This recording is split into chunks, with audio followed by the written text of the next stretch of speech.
Hi everyone, and welcome to part 5 of my as yet unnamed shelf layout build. So what have we been up to?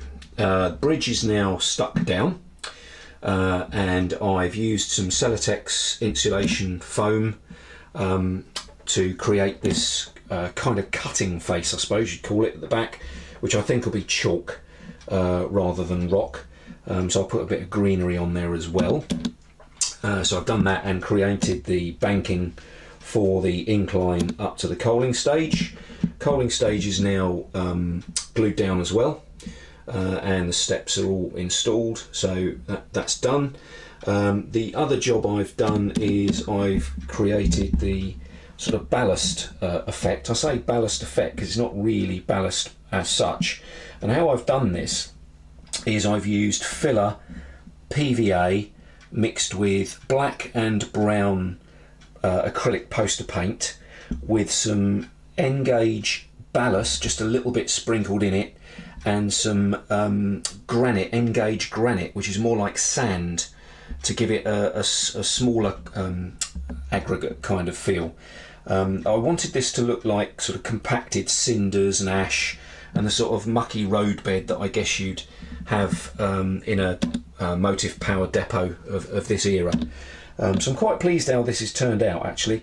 I put it on wet, which is not too laborious, but I probably wouldn't recommend using this technique on points. So I'm very lucky with this layout, there are no points, so it makes it very easy for me to use that kind of technique. But that turned out pretty well, I'm happy with that. The other thing I've done is fix the lights in position, so they're all in, apart from this fella at the end there. I've left him loose on his wires, just blue tacked in position. I thought it would be easier for me to move that out the way to dress the front of this cutting, so when I'm painting that and applying any greenery to it, I thought I can just pull that lamp forward. And the lamps are working, so they are on a battery, so a coin cell which is concealed behind the coaling stage. So you push the button there and we have illumination. So as you can see there, all the lights are working. So the next job I think will be to think about what I'm doing with this bit here. I want a building there of some kind with a little bit of height and enough length that the locos kind of disappear behind it. I want them to go off scene because there's nothing beyond this bridge here. So I'm thinking maybe boiler house, metal working shop, forge, that sort of thing. Something maybe with a chimney here to give it a wee bit of height. So yeah, I'm going to think about that and maybe rough something up in card and then play about with that.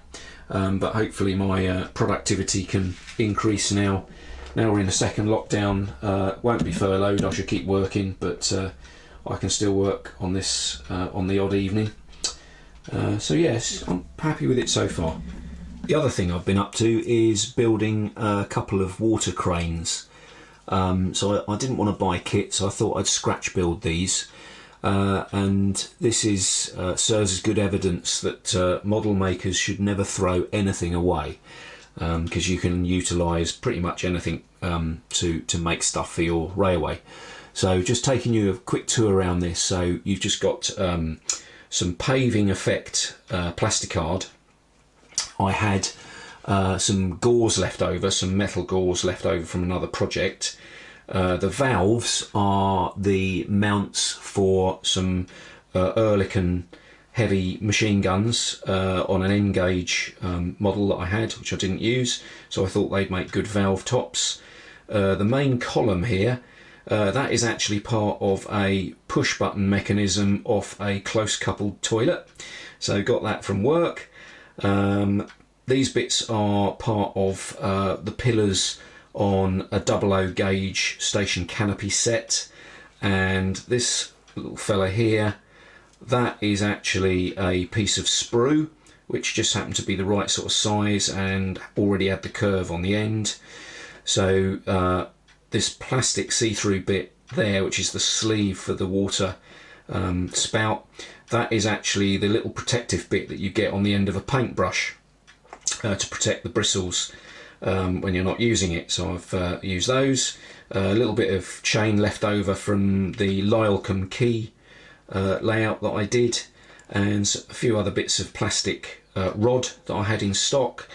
And these various little fittings and brackets and things like that, that is just paper glued on and wound round and round with a bit of super glue. So once they're primed up and painted, I think they look relatively convincing. Cost absolutely zero, and just an evening's work really.